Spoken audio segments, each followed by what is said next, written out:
அப்புறம் இது 4 நான் விஷயம் சொன்னேன். என்ன?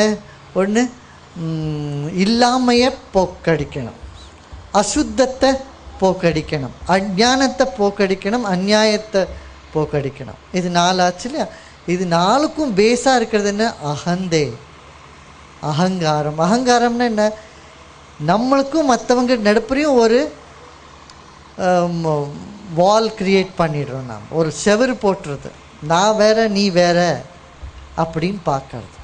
அது இல்லாத ஒரு குழந்தைத்தன்மையாக எல்லாரோடையும் கலந்து சிரிச்சு நல்லா வாழ்கிறதுக்கு தான் அகந்தை இல்லாத வாழ்க்கை. அகந்தை இல்லாத இருக்கும்போது தான் வாழ்க்கையில் அமைதி உண்டாகும், பேரின்பம் உண்டாகும். நாம் நினச்சதெல்லாம் தன்னால் நடந்துகிட்டே போகும். அப்புறம்